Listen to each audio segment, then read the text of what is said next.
ونصلي ونسلم على سيدنا ومولانا وملجانا ومأوانا محمد نبي الأمين المكين الحنين الكريم الرؤوف الرحيم. أما بعد فأعوذ بالله من الشيطان الرجيم. بسم الله الرحمن الرحيم. قال الله تبارك وتعالى في القرآن المجيد: الذين يتبعون الرسول النبي الأمي الذي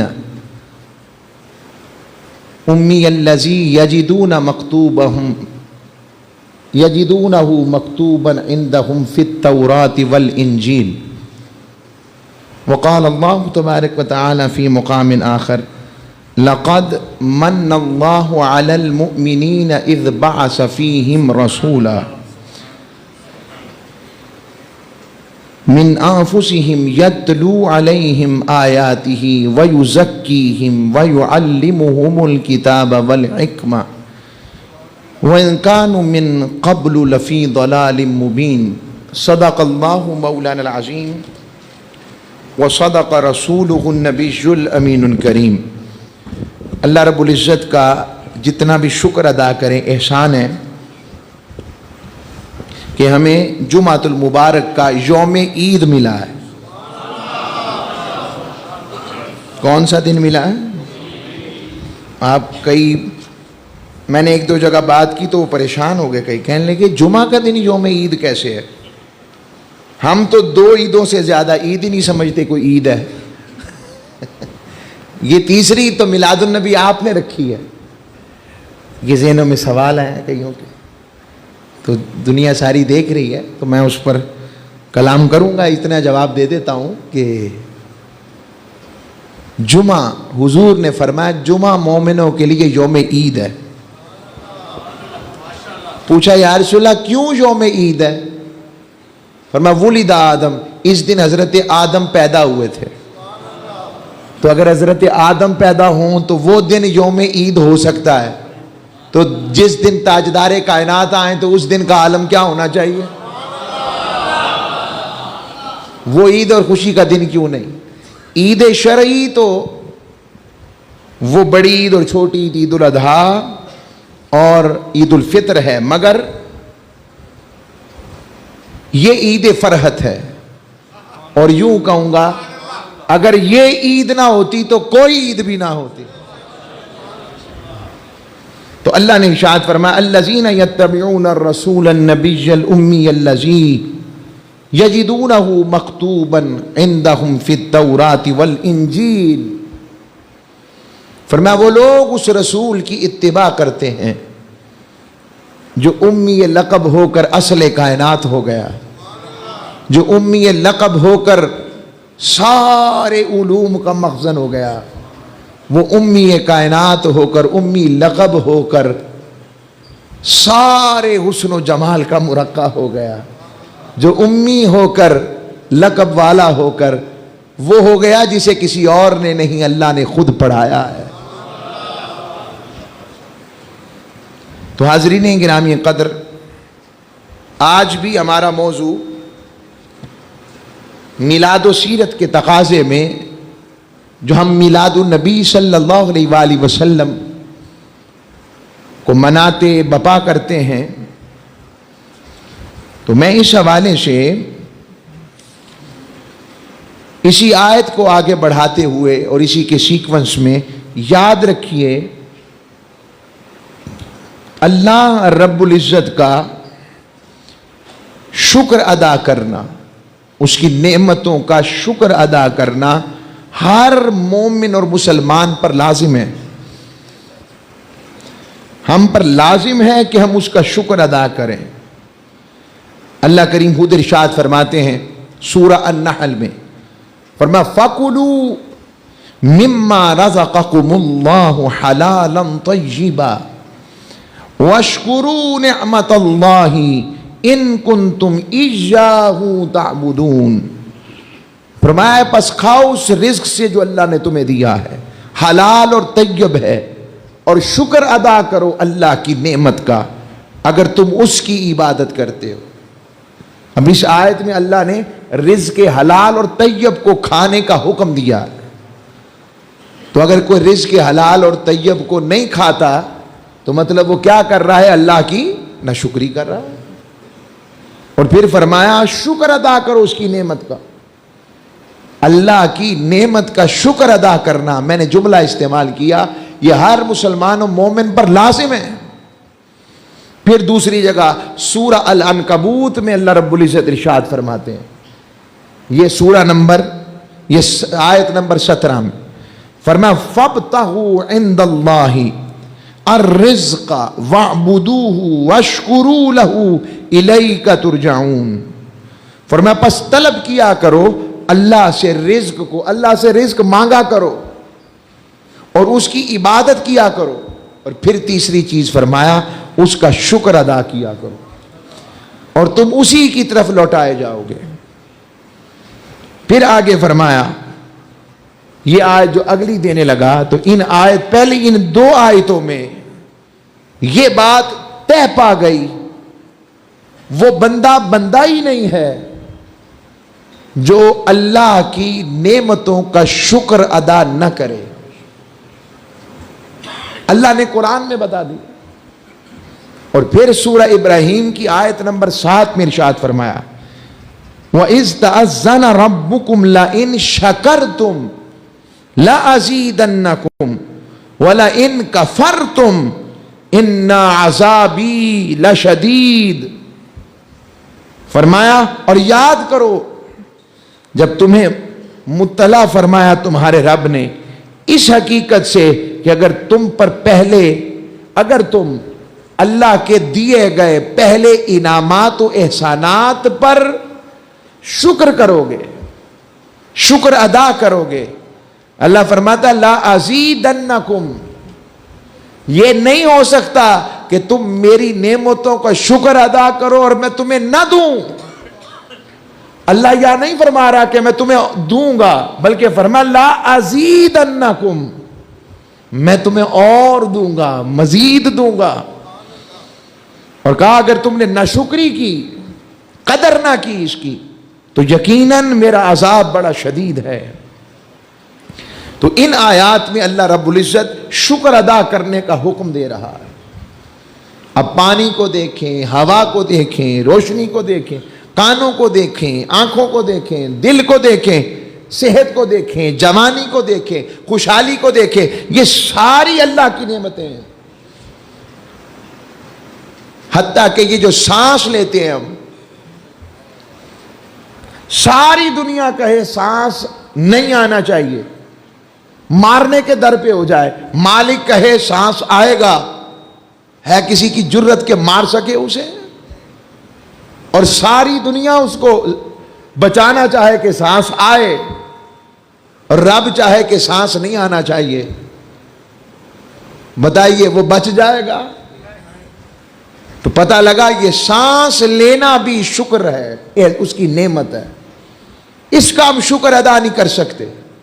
یہ ہم آنکھ جھپکتے ہیں پتہ نہیں کتنی مرتبہ، خبر ہی نہیں، جھپکی جا رہے ہیں، کام کر رہے ہیں، جھپکتے ہیں، اور اس میں بھی یہ بھی اللہ کی نعمت ہے۔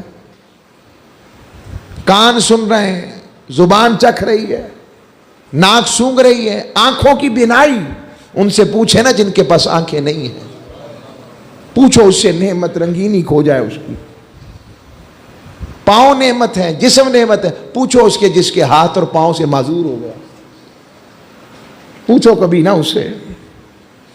یہ ساری نعمتوں کا شکر ہم سمجھتے ہیں یہ جان بھی، یہ مال ہم نے کمایا ہے، میں اتنی دیر دکان پر بیٹھا، فیکٹری بیٹھا، ملازمت کی، محنت کی، یہ اس کا نتیجہ ہے۔ نہیں بھائی، تو نے صرف محنت کرنے کی کوشش کی ہے، برکت اس نے ڈالی ہے۔ اور ایسا مالک کون ہے جو سارا کچھ جان بھی دے، مال بھی دے، ساری نعمتیں دے کر پھر بھی کہتا ہے من ذا الذی یقرض اللہ قرضا حسنا، ہے کوئی اللہ کو قرض حسنا دینے والا؟ اب یہ ساری نعمتیں ہوں، اور اللہ دوسری جگہ فرماتا ہے وَإِن تَعُدُّوا نِعْمَتَ اللَّهِ، اگر تم میری نعمتوں کا شمار کرنے لگ پڑو، تم اس کا لا تحصوها، تم اسے گن نہیں سکتے۔ ہم نے عرض کی مولا جب نعمتیں گن ہی نہیں سکتے تو شکر کیسے کریں؟ پھر تو بندگی کا حق ہی ادا نہ ہوا۔ اب کیا کریں مولا؟ ہمیں کوئی ایسی ایک ہی نعمت بتا دے جس کا شکر کریں اور جس کی خوشی کریں تو تو راضی ہو جائے تیری بارگاہ سے۔ اللہ نے فرمایا میرے کارخانہ قدرت و کرم میں ایک ہی ایسا شاہکار ہے، وہ شاہکار جس کی آمد، جس کی توصیف، جس کے حسن، جس کے جمال، جس کے کمال، جس کی نسبت، جس کی محبت، جس کی اتباع، جس کے رخسار، جس کی زلفیں، جس کی آنکھیں، جس کے ہاتھ، جس کے قدم، جس کا سینہ، جس کی روح، جس کا خلق، جس کا اخلاق، جس کا صدق، جس کا اخلاص، جس کی بندگی، جس کی رانائی، جس کا تکنا، جس کی ہر شے رب نے بطور احسان نعمت تمہیں عطا کر رہا ہوں، وہ میرا محبوب ہے۔ کوئی کسی کو اپنا محبوب نہیں دیتا۔ میں تمہیں اپنی کائنات کی سب سے بڑی نعمت اپنے مصطفیٰ کی صورت میں دے رہا ہوں، اپنے محبوب کو عطا کر رہا ہوں۔ اور فرمایا لَقَدْ مَنَّ اللَّهُ عَلَى الْمُؤْمِنِينَ اِذْ بَعَثَ فِيهِمْ رَسُولًا، میں نے آدم کو بھیجا، میں نے نوح کو بھیجا، میں نے شیش کو بھیجا، میں نے ابراہیم کو بھیجا، میں نے اسماعیل کو بھیجا، میں نے اسحاق کو بھیجا، میں نے یعقوب کو بھیجا، میں نے یوسف حسی کو بھیجا، میں نے زکریا کو بھیجا، میں نے یحییٰ کو بھیجا، میں نے سلیمان کو بھیجا، میں نے داؤد کو بھیجا، میں نے موسیٰ کلیم کو بھیجا، میں نے عیسیٰ روح اللہ کو بھیجا، سارے بھیجے، مگر کبھی نہیں کہا میں نے تم پر بڑا احسان کیا ہے، تم پر بڑی کرم نوازی کی ہے۔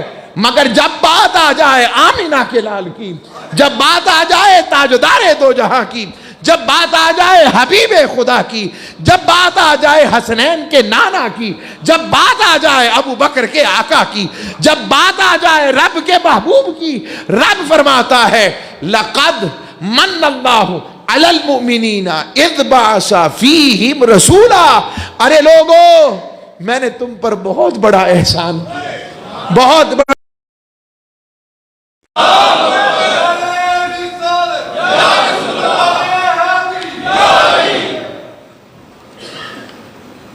تم میں اپنے حبیب کو بھیجا۔ قرآن سورہ آل عمران فرمایا لَقَدْ مَنَّ اللَّهُ عَلَى الْمُؤْمِنِينَ، اللہ نے احسان کیا ہے مومنوں پر کہ ان میں اپنے مصطفیٰ کو بھیجا۔ بس اچانک یاد آیا آپ کو سلیمان علیہ السلام کی نعت نہ سناؤں جو انہوں نے حضور کے لیے لکھی؟ وہ نے کتاب پڑھی ہے گرین کلر کی، میلاد النبی، مفتی عبدالقیوم خان صاحب، وہ میرے ذہن میں نہیں، آپ کو بھی سناتے ہیں، بس اتنی دیر میں آتا ہے۔ شاہد بھائی کا شکریہ ان کے لیے، انہیں دا نام پتہ نہیں، رب بار بار میں دوں منہ تو سٹیج تے دماندہ ہے۔ بس توجہ رکھے، آقا علیہ السلام کی نعت کے حوالے سے، آقا کی نعت اور آمد کا تذکرہ حضرت سلیمان نے کیا غزل الغزلیات میں، وہ میں آپ کو اردو ترجمہ سناتا ہوں اس کا، اور اس کا اردو ترجمہ حضرت پیر میر علی شاہ صاحب کی نعت بعد میں اس کے بعد آئی۔ ایسے لگتا ہے جیسے جب وہ نعت چل رہی تھی تو پیر میر علی شاہ صاحب کی روح بھی کہیں ادھر ادھر ہی پھر رہی تھی کہ کیا کہہ رہے ہیں۔ یہ میرا شوق ہے، کوئی حوالہ نہ سمجھیے گا، یہ میری محبت ہے اپنا، چونکہ محبوب کے ساتھ پیار کرنا یہ ازل سے عاشقوں کا طریقہ رہا۔ میں آپ کو سلیمان علیہ السلام کی نعت سناتا ہوں، غزل الغزلیات میں بیان ہوئی جو انہوں نے خود تاجدار کائنات صلی اللہ علیہ وآلہ وسلم کی شان کے اندر، حضور کے مقام کے اندر اور آقا کی چاہت میں لکھا۔ سنیں ہم نے کیا آقا کی شان بیان کرنی ہے۔ فرمایا میرا محبوب سرخ و سفید ہے، اور وہ کھڑا ہونا 10,000 کے مجمع میں بھی. یہ کثرت کا نام ہے, یہ صرف کثرت بتانا ہے, ورنہ وہ لاکھوں کے مجمع میں بھی کھڑا ہو تو سب تو یگانہ اونے حضور. اب سو شیر, اب وہ فرماتے ہیں ان کا سر اقدس خالص سونے کا ہے,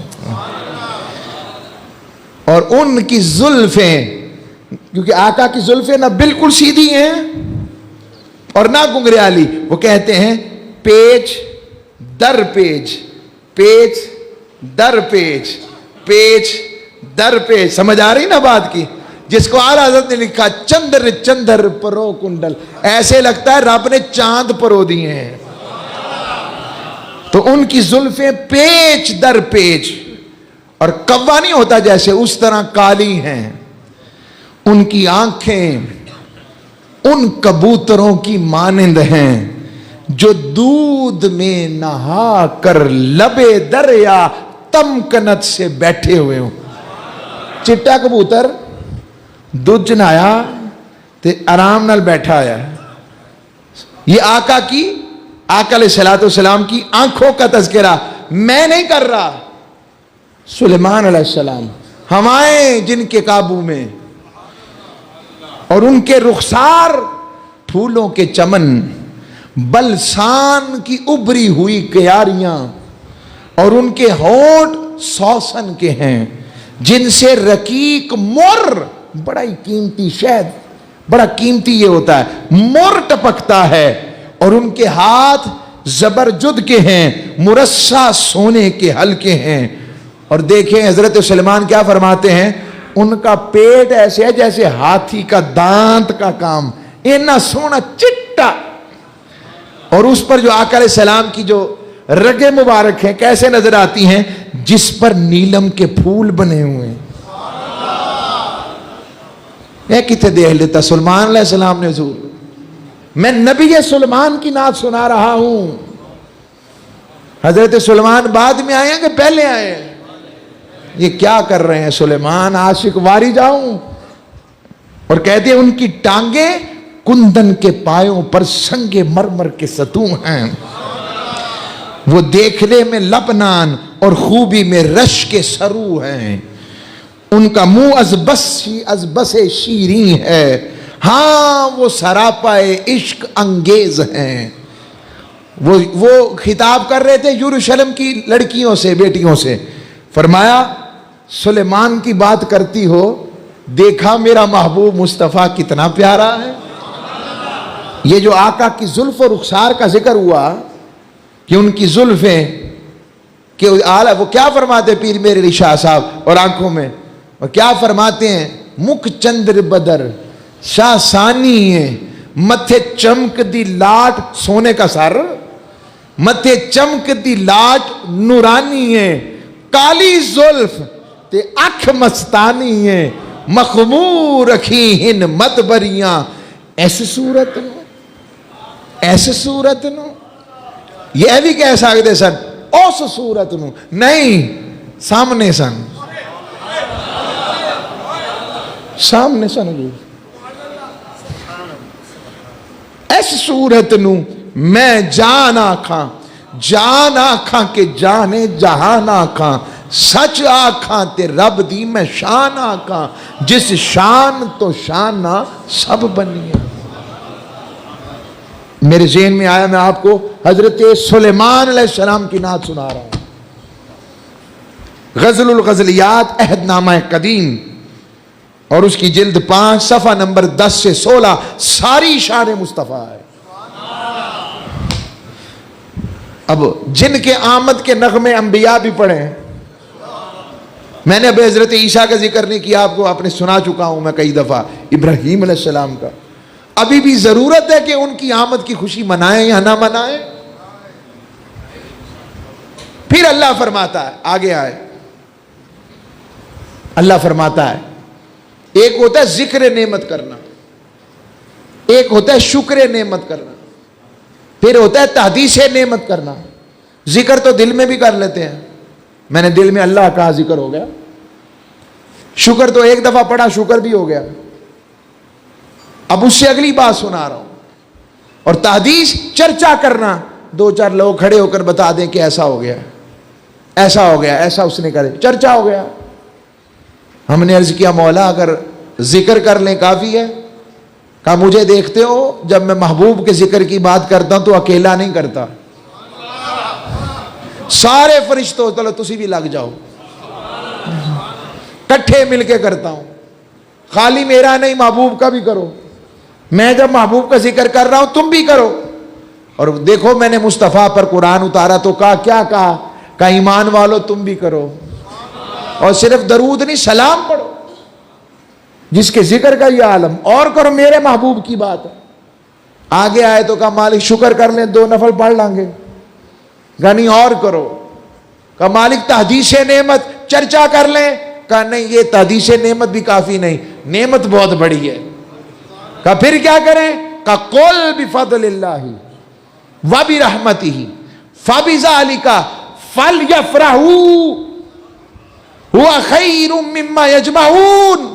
فرمایا حبیب آپ فرما دیں میں نے تم پر فضل کی انتہا نہیں کر دی کہ تمہیں فضلاً کبیرہ کی صورت میں مصطفیٰ دے دیا، اور آگے فرمایا وبرحمتہ، ارے تم رحمت کی بات کرتے ہو، میں نے وما ارسلناک الا رحمت للعالمین دے دیا، میں نے تمہیں مصطفیٰ دے دیا۔ فبذالک، پس اس پر صرف ذکر نہیں کرنا، شکر نہیں کرنا، ارے خالی تحدیث نعمت نہیں کرنا، فلیفرحوا، ارے جشن نعمت کرو کہ تمہیں مصطفیٰ مل گیا، محبوب کی آمد کا جشن مناؤ، خوشیاں مناؤ، محبوب کے ذکر کے ترانے چھیڑو، محبوب کی زلفوں کی باتیں کرو، رخسار کی بات کرو، سیرت کی بات کرو، کردار کی بات کرو، بس ذکر کرو محبوب کا۔ میں کہتا ہوں جیسا بھی ہو یار کا ذکر کرو، اور ہوا خیر مما یجمعون، یہ جو تم جمع کر کر کے رکھتے ہو کام آئے گا، یہ بہتر ہے کہ تم اسے خرچ کر دو میرے محبوب کی خوشی پر۔ خوش کر کے دیکھو تمہیں ملتا کیا ہے، عطا کیا ہوتا ہے، کرم نوازی کیا ہوتی ہے۔ ہوا خیر مما یجمعون، جمع کر کر کے رکھتے ہو، اسے خرچ کر کے دیکھو میری بارگاہ سے عطا کیا ہوتا ہے۔ اب یہ تاجدار کائنات کی آمد کا تذکرہ حسین ہے۔ اب سوال، کیا حضور اللہ کا فضل نہیں ہے؟ قرآن کو فضل ماننے والوں، جس کو قرآن فضلاً کبیرہ کہے وہ میرا مصطفیٰ ہے۔ قرآن کو ذکر رحمت ماننے والوں، قرآن جن کو رحمت للعالمین کہیں وہ میرے مصطفیٰ ہیں۔ ارے لوگوں کے زلف و رخسار کا کیا کہنا، جس زلف و رخسار کی باتیں رب کرے اس کی بات کرنے کا موقع ملا ہے۔ اب کیا انبیاء کی ولادت کا تذکرہ قرآن کا حصہ ہے؟ سوال ہے، اکثر ہم سے پوچھا جا رہا ہے، پوچھا جاتا ہے کہ یہ جو آپ کہتے ہیں کہ ولادت کا تذکرہ قرآن میں آیا ہے، حدیث میں آیا ہے، صحابہ نے کیا ہے؟ ہاں جی کیا ہے۔ کہاں لکھا ہے؟ میں قرآن کی آیات پڑھوں گا، پہلے پڑھنے کے کہا، کہاں نہیں لکھا، اشارہ دے دیتا ہوں۔ قرآن باقاعدہ مضمون، اور ہمارا مضمون کبھی رہا بھی، قرآن میلاد نامہ انبیاء ہے۔ کیا ہے؟ اونچی آواز سے ذرا۔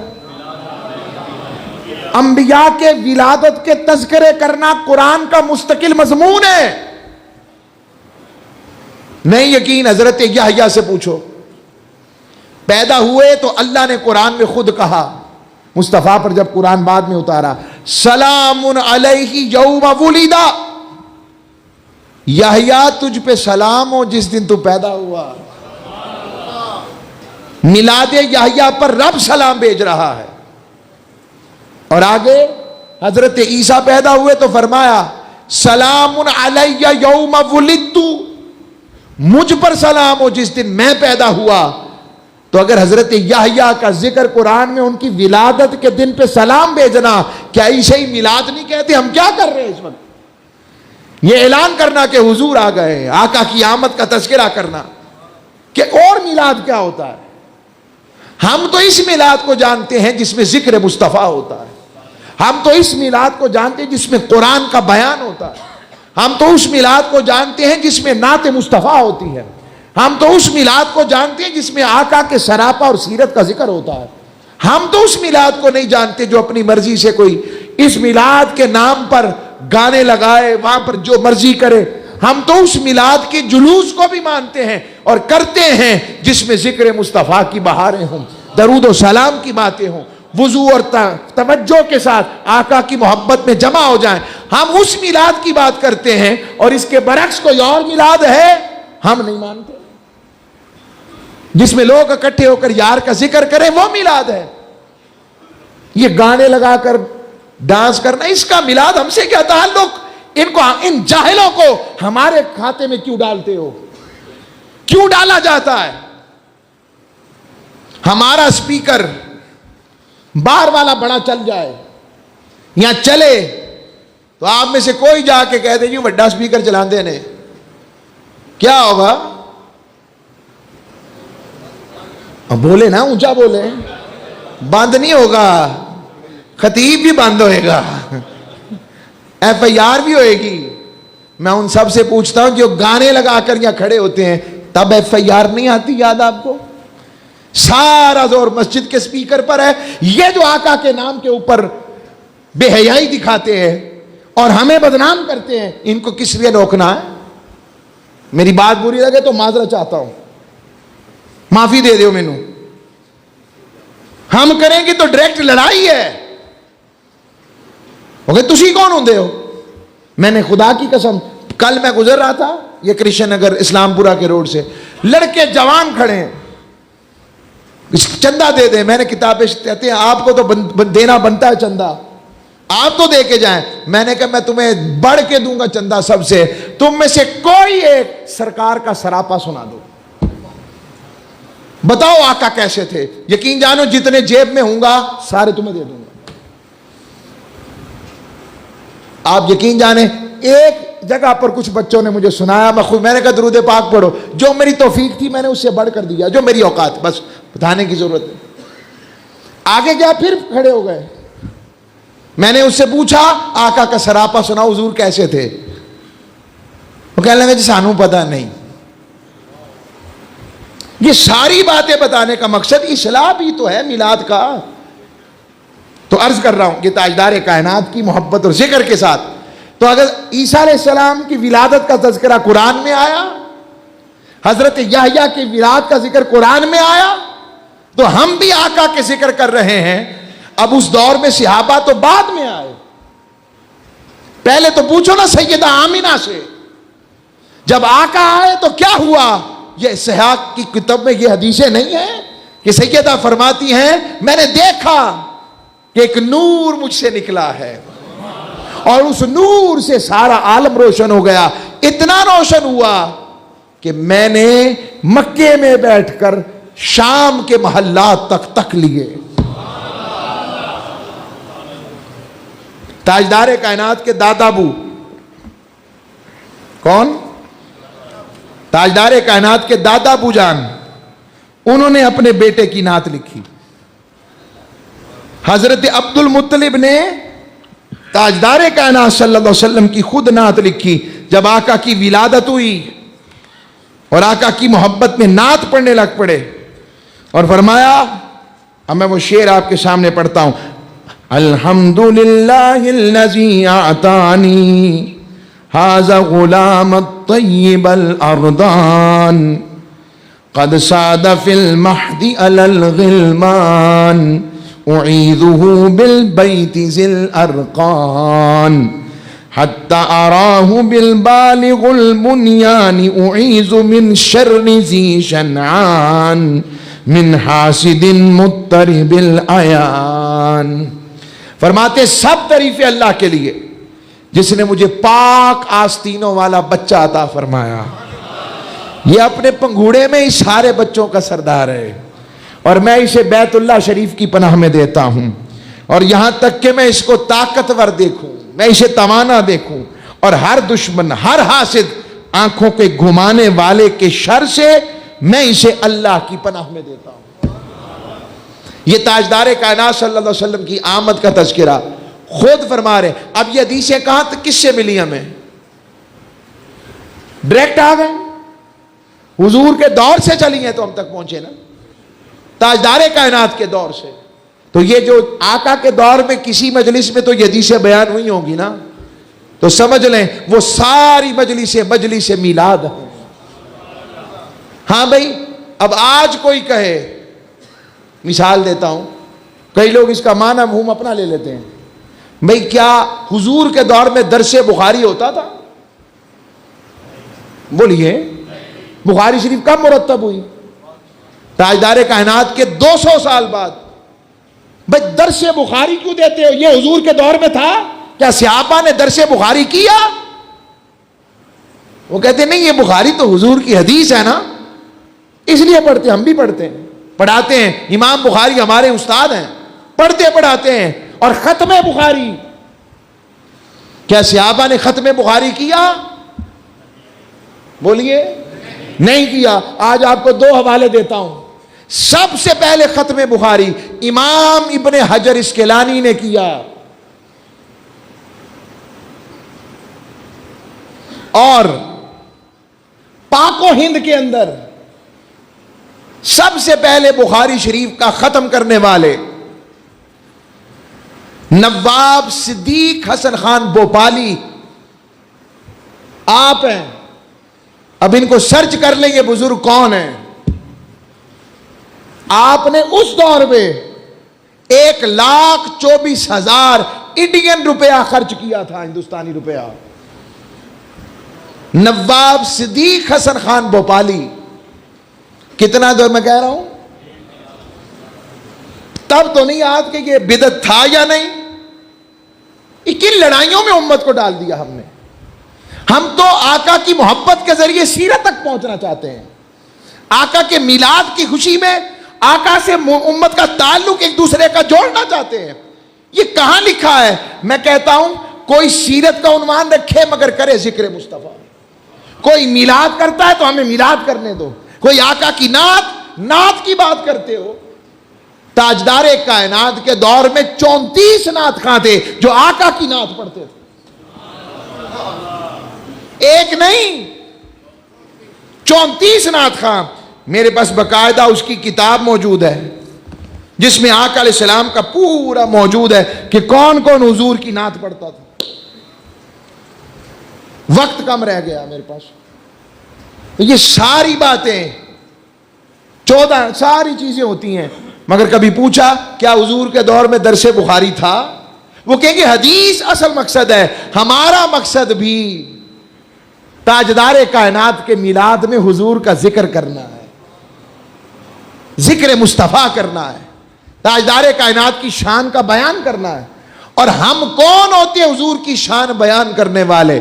ارے حضور کا ذکر کر کے رب ہمیں عزت والا کر دیتا ہے. بس میں پیغام دے رہا ہوں آخر کے اوپر, یہ پیغام سمجھیں, اس حکمت کو سمجھیں. تاجدار کائنات کے ذکر کی حقیقت کے حوالے سے یہ عرضی ڈال رہا ہوں, ورنہ میرے پاس مواد اب بھرا پڑا تھا, میں اس مضمون کو اس طرف لاتا مگر وقت نہیں.